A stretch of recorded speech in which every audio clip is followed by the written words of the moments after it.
Little black girl saw everyone ignore the billionaire's deaf daughter, until she spoke to her in sign language. You need to stay invisible here. These people don't like to be bothered by people like you. The cutting words of the event coordinator echoed in Keisha Williams' mind as she discreetly adjusted her black blazer in the bathroom mirror at the Metropolitan Hotel. At 24, Keisha knew exactly what people like you meant in that environment. Black, young, and clearly outside the circle of Chicago's elite who gathered in the main hall for the Pierce Foundation Charity Gala. As a freelance sign language interpreter, she was only there for a job that would pay her overdue bills, nothing more. But something about that night would be different. Very different. Upon returning to the Gilded Hall, Keisha immediately noticed the stark contrast. Hundreds of people in formal attire chatted animatedly, champagne glasses clinking, laughter echoing off the marble walls. At the center of attention, tech billionaire Harrison Pierce posed for photos with politicians and celebrities, his perfect smile shining under the flashbulbs. That's when Keisha saw her. A teenager of about 17, wearing an elegant navy blue dress, stood completely alone next to an ornate column. While everyone around her gestured and talked animatedly, she remained motionless, her intelligent eyes watching the lips of the people around her with a concentration that Keisha recognized instantly. The girl was deaf, and she was being completely ignored by everyone. Keisha watched for several minutes, feeling a familiar anger grow in her chest. Several people passed by the teenager, some even greeting her with polite nods, but no one attempted to truly engage her in conversation. No one made any effort to include her in the party that was clearly celebrating her own father's achievements. Interesting, isn't it? A male voice interrupted her thoughts. Keisha turned to find an older, well-dressed man with a condescending smile. Our host's daughter. Poor Harrison. It must be difficult to deal with a situation like this in public. A situation? Keisha repeated, keeping her voice controlled. Well, you know, the man lowered his voice conspiratorially. A disabled daughter. Of course he loves her, but I imagine it's complicated for a businessman like him to constantly have to explain why she can't participate normally in conversations. Keisha felt her hands clench into fists. And you think that's her fault? The man seemed surprised by the direct question. No, of course it's no one's fault. It's just that, he shrugged. Some people are born different. That's life. At that moment, Keisha made a decision that would change everything. Ignoring the protocol that told her to remain discreet, she walked directly up to the lonely teenager. Hi, Keisha signed in ASL. Her hands forming the greeting with natural fluidity. I'm Keisha. What's your name? The girl's eyes widened in pure surprise, then lit up with genuine joy that made Keisha's heart ache. How long had this girl been waiting for someone to simply talk to her? Isabella, she signed back, her movements elegant and quick. You speak ASL. How long have you? I work as an interpreter, Keisha replied, smiling.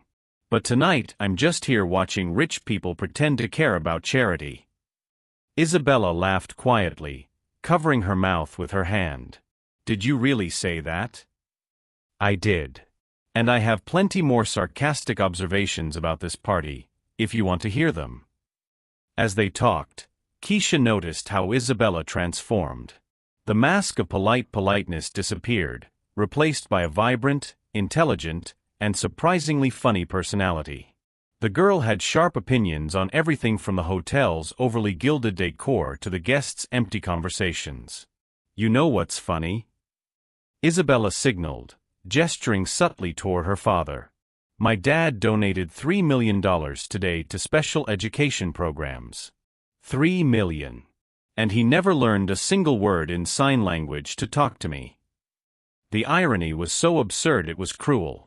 Keisha watched Harrison Pierce working the crowd with rehearsed charm, speaking eloquently about giving voice to those who cannot speak and building bridges of communication. All while his own daughter remained silent and alone less than 10 feet away. He always does this, Isabella continued, her hands moving with restrained bitterness. public events, photos, speeches about inclusion. Then we come home and he communicates with me through the housekeeper, who translates everything. Keisha felt something boil up inside her. It wasn't just anger, it was recognition. She knew all too well the feeling of being underestimated, ignored, treated as if she were invisible by people who thought themselves superior. But unlike Isabella, Keisha had learned to fight back. "Isabella," she signaled carefully, "would you like me to talk to your father?" The girl's eyes widened in panic. No. He would be furious. He doesn't like it when strangers get involved in our family affairs. Keisha smiled, and there was something about that smile that made Isabella realize she was dealing with someone completely different from anyone she had ever met. "Sweetheart," Keisha signaled with quiet confidence, "let me worry about your father's anger. Some conversations need to happen, even if powerful people don't want to have them." While Harrison Pierce continued his show for the donors, completely oblivious to his daughter who remained invisible at her own party, something was brewing in that quiet conversation between two women that the world had taught him to underestimate. If you've ever felt invisible in places where you should belong, don't miss this incredible story. Subscribe to the channel because what happens when Keisha decides to confront one of the most powerful men in Chicago will completely surprise you. The opportunity came sooner than Keisha expected. During the keynote speech, Harrison Pierce took the stage with his political campaign smile, adjusting the microphone with the confidence of someone who has never been questioned about anything. "Today we celebrate not only our generosity, but our commitment to inclusion," his voice echoed through the gilded hall. $3 million earmarked for programs that will give voice to those who cannot speak, that will build bridges where once there was only silence. Keisha watched Isabella flinch slightly at those words. The hypocrisy was so blatant it was obscene. When Pierce stepped off the stage, surrounded by his usual group of sycophants, Keisha made a decision that would set the course for everything. Ignoring the disapproving glances of the security guards, she walked straight up to him.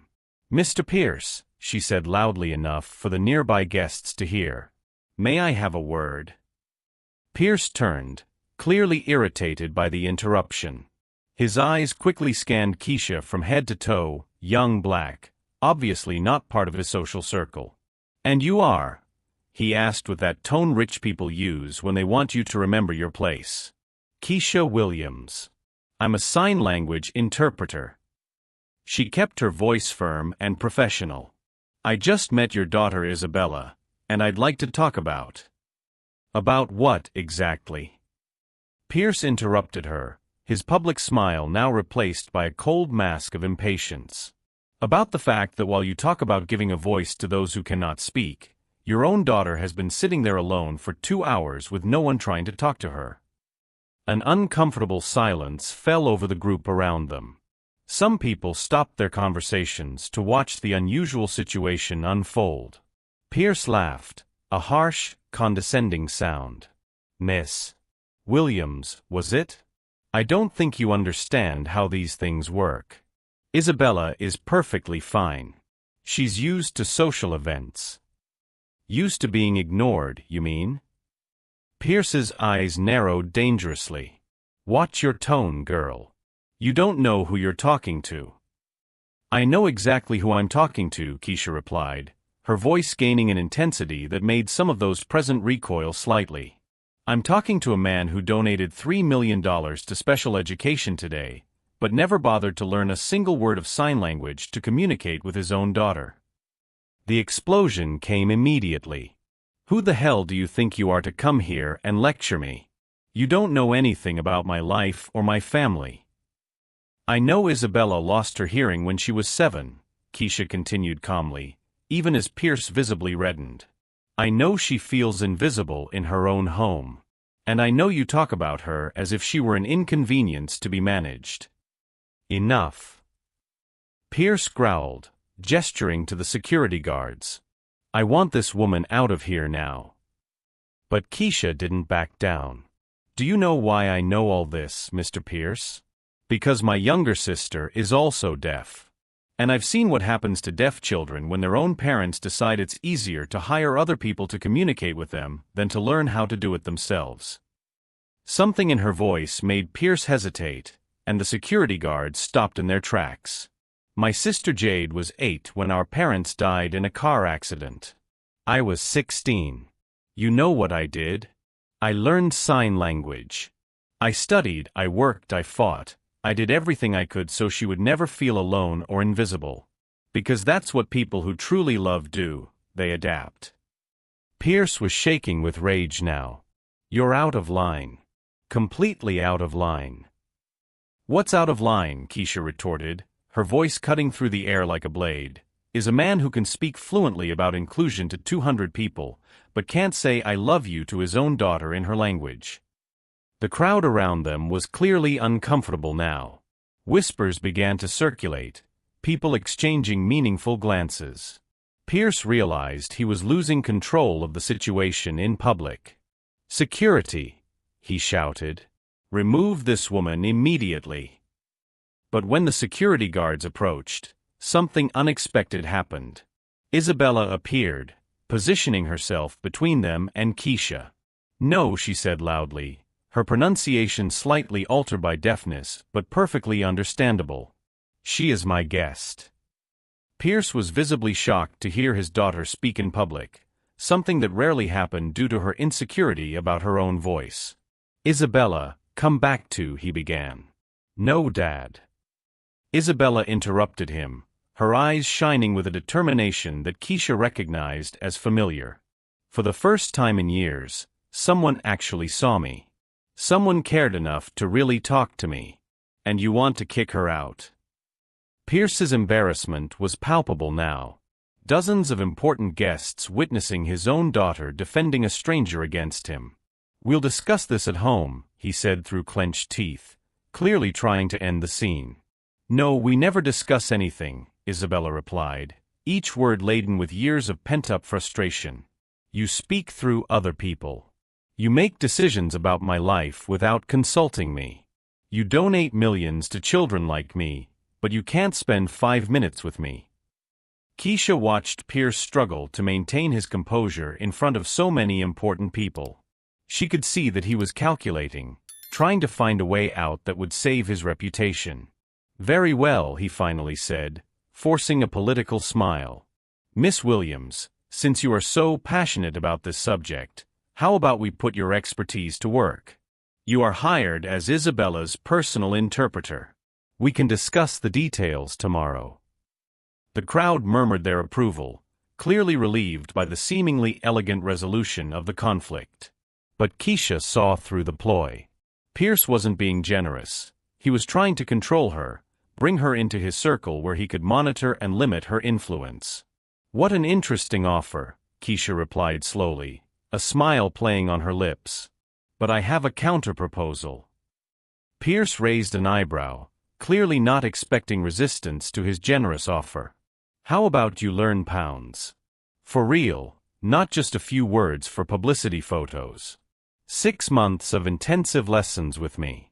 If at the end of that period you can have a real 30-minute conversation with Isabella, without interpreters, I'll work for you for free for the rest of the year." "And if I don't?" Pierce asked, his voice laden with skepticism. Keisha smiled, and there was something in that smile that made some of those present realize they were about to witness something far beyond a simple bet. "If you don't, you make an additional donation of $5 million to sign language education programs in Chicago public schools. And you publicly admit that you failed as a father by not learning to communicate with your own daughter." An absolute silence fell over the group. Pierce was clearly stuck. Refusing would seem to admit that he didn't really care enough about his daughter to make this effort. Accepting would mean risking monumental public humiliation. "You're bluffing," he finally said. "That's impossible. 6 months isn't enough time to master a completely new language." "For most people, maybe," Keisha agreed. "But you're Harrison Pierce, right? The man who built a tech empire from scratch, who speaks 4 languages, who has never backed down from a challenge. Surely learning to converse with your own daughter can't be harder than closing billion-dollar deals." The trap was set perfectly.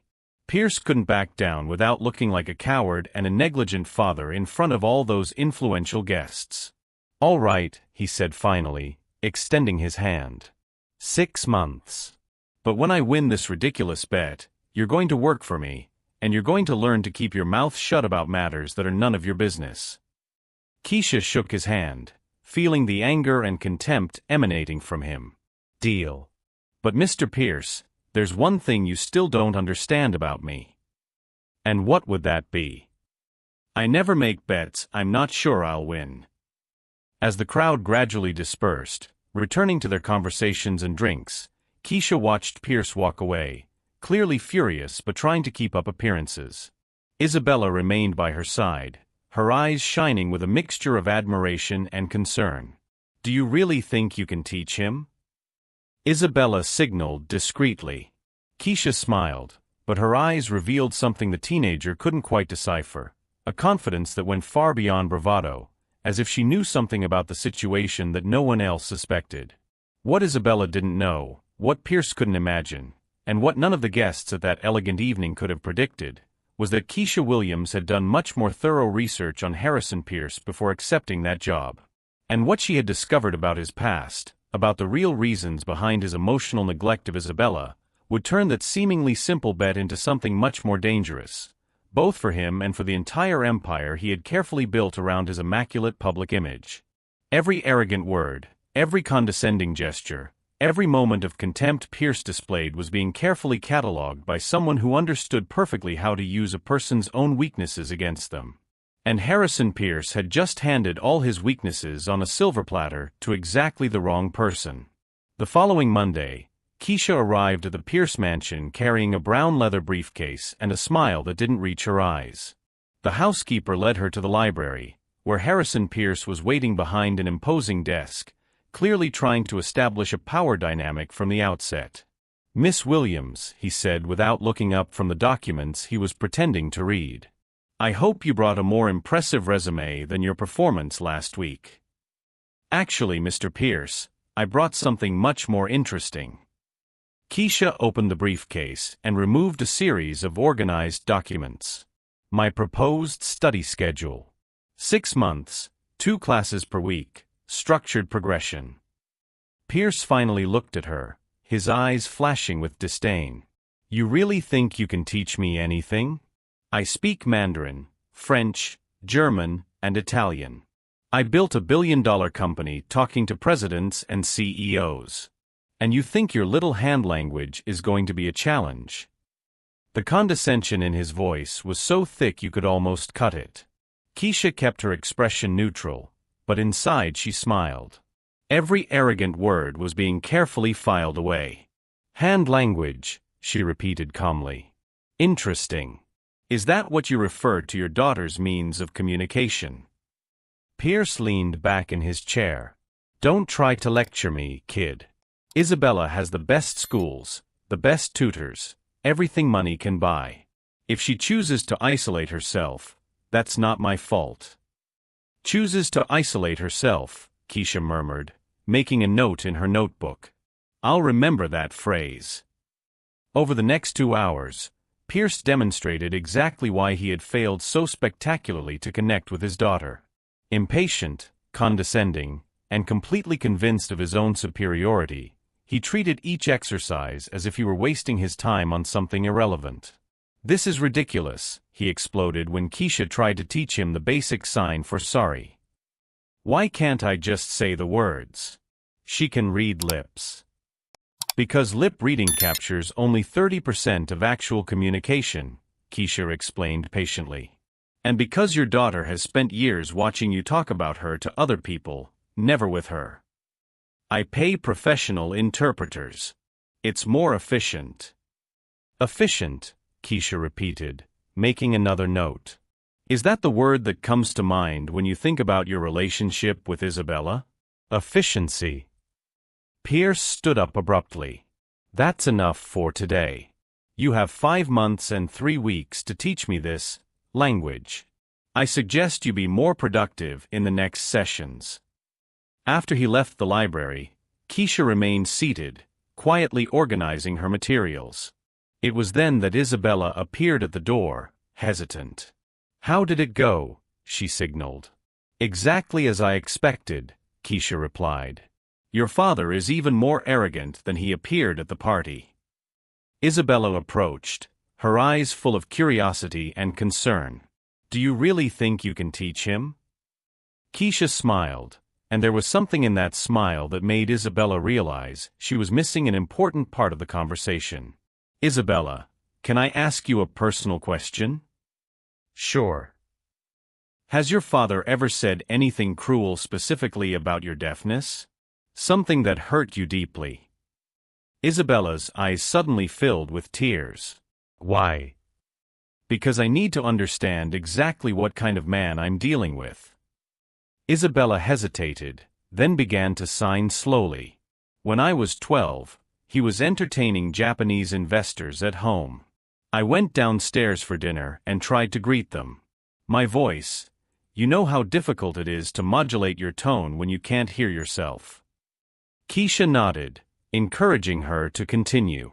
"After they left, he called me into his office.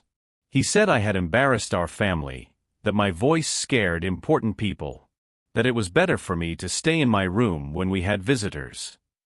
The anger Keisha felt was so intense that she had to take a deep breath to control it. "He said that?" "Exactly like that. Worse. He said my mother would have been ashamed of what I had become." Keisha closed her eyes for a moment. When she opened them again, there was something different in them, a cold determination that made Isabella flinch slightly. "Isabella, I need you to trust me. Completely. I can guarantee that at the end of these 6 months, your father will understand exactly what it means to look down on someone. You have a plan, don't you?" "I have several plans," Keisha replied, her expression softening as she saw the hope in the girl's eyes. "But first, I need you to tell me everything about your father's company, especially how he treats his employees." That night, Keisha drove to a small cafe in downtown Chicago, where a middle-aged man with gray hair and a serious expression was waiting for her. David Chun, a former investigative journalist and current lawyer specializing in workplace discrimination cases. "So you got access," David said when she sat down at the reserved table in the corner. "Better than that. I got 6 months of free access and his ego working in my favor." Keisha slid a folder across the table. "Everything I've collected so far on Harrison Pierce and his business practices." David opened the folder, his eyes widening as he scanned the documents. "Where did you get this?" "Public records, interviews with former employees, a few well-placed acquaintances." Keisha smiled. "Do you remember Jade? Your sister? The one who works in the Human Resources Department at Pierce Innovations." "The very same. Turns out that 5 years of quietly recording every instance of discrimination, every prejudiced comment, every questionable decision, can build up a pretty interesting file." David whistled softly. "Keisha, this is explosive. If half of this is verifiable." "It's all verifiable. Emails, audio recordings of meetings, documented testimonials. Harrison Pierce spent years building an empire based on the exploitation and systematic discrimination of Black, Latino, and disabled employees." "And the plan is?" Keisha leaned forward, her voice low but intense. "He thinks he's hiring me to teach sign language. In reality, he's giving me direct access to his home, his family, and 6 months to personally document how he treats Isabella. When our bet comes to an end, he won't just lose $5 million. He'll lose everything," David added, understanding immediately. "The Pierce Foundation, which he uses to clean up his reputation. It will be exposed as a front. His company? A federal investigation for systematic discrimination. His social standing? Destroyed when the world learns how he really treats his own deaf daughter." David closed the folder carefully. What if he really learns sign language? What if he manages to have that 30-minute conversation with Isabella? Keisha laughed. but there was no humor in that sound. "David, you don't understand. This man is incapable of real change. He'll try to find shortcuts, tricks, ways to win the bet without really connecting with Isabella. And every attempt, every moment of arrogance, every display of contempt will be documented. You're playing a very dangerous game, Keisha." "No, David. I'm correcting a mistake that should have been corrected long ago. Harrison Pierce has spent decades believing that money and power place him above consequences. It's time someone taught him that certain debts always need to be paid." As she left the cafe that night, Keisha thought of Isabella, alone in that cold mansion, believing she was a disappointment to her own father. She thought of all the employees Pierce had humiliated, all the talented young people he had discarded because they didn't fit his narrow vision of excellence. For years, people like Harrison Pierce had thrived because their victims lacked the resources or connections to fight back. But this time would be different. This time, he had completely underestimated the wrong person. What Pierce couldn't know, what his arrogance prevented him from realizing, was that Keisha Williams had spent the last 5 years building a network of contacts, evidence, and allies specifically to confront men like him. And now, with direct access to the core of his private life and 6 months to execute her plan, she was about to teach Harrison Pierce a lesson about underestimating people that he would never forget. As she drove back home, a genuine smile finally crossed her lips. Pierce thought he was hiring a sign language teacher. In reality, he had just hired the architect of his own destruction. The date of the final evaluation arrived exactly 6 months later, in the same hall of the Metropolitan Hotel. Pierce had insisted on making the event public, inviting journalists and important businessmen. His arrogance blinded him. He was convinced he could beat Keisha and humiliate her publicly. "All right, Mr. Pierce," Keisha announced into the microphone, smiling for the cameras. 30 minutes of conversation in ASL with Isabella, no interpreters. "Are you ready?" Pierce adjusted his jacket with excessive confidence. He had spent the last few weeks memorizing set phrases, convinced he could bluff his way through half an hour. "More than ready. Get ready to work for free." Isabella stood in front of her father, her eyes revealing a mixture of hope and skepticism that broke the hearts of everyone present. The first 5 minutes were painfully awkward. Pierce repeated the same memorized phrases. "How was your day? Are you okay? I love you." Isabella responded with growing frustration, her signs becoming more complex and rapid, clearly testing whether her father really understood anything beyond the basics. 10 minutes in, Pierce began to sweat. Isabella had asked about her art, her dreams for college, her feelings about growing up in silence. He couldn't keep up with anything beyond the simplest words. "Dad," Isabella signaled slowly, tears streaming down her face, "you didn't even really try, did you? You thought you could fool me like you fool your investors." Pierce tried to respond, but his hands were shaking. The cameras captured every moment of his growing humiliation. 15 minutes in, he exploded, "That's impossible. No one learns a completely new language in 6 months. I learned Portuguese in 4 months when I moved to Brazil to close a $20 million deal," Keisha replied calmly into the microphone. "But of course, that was important to you. Isabella, apparently, is not." It was then that David Chun took the stage, carrying a bulky briefcase. "Mr. Pierce," David announced, his voice echoing through the silent hall, "before we discuss your $5 million donation, there are a few other legal matters to resolve."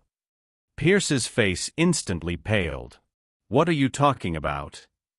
"I'm talking about 17 workplace discrimination lawsuits, all documented by Pierce Innovations employees over the past 5 years. David opened the briefcase, revealing hundreds of pages. Emails where you refer to black employees as problem resources, recordings of meetings where you suggest that people with disabilities slow down team productivity, testimonials from Latino employees systematically denied promotions. The audience began to murmur, clearly shocked.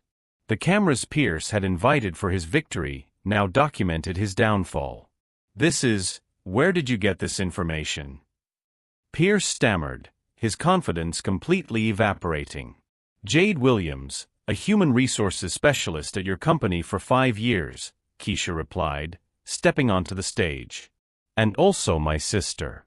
Every prejudiced comment, every discriminatory decision, every moment you abused your power has been carefully documented. Isabella recoiled, shocked to discover the true extent of her father's cruelty. David continued relentlessly. Furthermore, we have evidence that the Pierce Foundation, your charity, misappropriated funds intended for special education for the Pierce family's personal expenses. This constitutes tax fraud and money laundering. Pierce tried to leave the stage, but found federal agents waiting at the exits. Harrison Pierce, one of them announced, "You are under arrest for systematic workplace discrimination, tax fraud, and misappropriation of charitable funds." As the handcuffs clicked around his wrists, Pierce looked desperately at Isabella, finally understanding that he had lost not only the bet, but everything. "Isabella," he tried to say, but she turned away, walking toward Keisha. "Thank you," Isabella signaled, "for showing me that I deserve more than crumbs of attention from someone who never respected me." The cameras captured Pierce being led away in handcuffs while Keisha remained on stage, serene and victorious. 6 months of carefully orchestrated humiliation had culminated in the complete downfall of one of Chicago's most powerful men. But there was one last surprise that would turn that victory into something much more powerful than simple revenge. 6 months after Harrison Pierce's arrest, Isabella walked across the Harvard campus with a confidence she had never had before. Her first solo art exhibition had sold out at a Boston gallery, with critics praising her revolutionary visual language that transcends communication barriers. Pierce, meanwhile, awaited trial under house arrest, his company bankrupt, his foundation dismantled for irregularities. The same journalists who had once fawned over him now documented every step of his spectacular fall. "You really did it," Isabella signaled to Keisha during a video call, smiling radiantly. "We did it," Keisha corrected. "You found your voice. I just showed you that it was always there." The Pierce Foundation was rebuilt under new leadership, with Keisha as CEO and Isabella on the board. Hundreds of deaf children now had access to programs that truly saw them as whole people, not charity projects. Jade Williams was promoted to Director of Diversity at a rival tech company, her courage in exposing systematic discrimination making her a respected leader in the industry. Harrison Pierce had learned a devastating lesson: underestimating people because of their color, disability, or social status isn't just morally wrong, it's a perfect recipe for your own destruction. Isabella would never feel invisible again, and Keisha proved that sometimes justice needs a little help to find its way. True revenge isn't destroying your enemy, it's building something greater than they could ever imagine. If this story inspired you, subscribe to the channel for more stories that prove we should never underestimate the power of those who have been underestimated.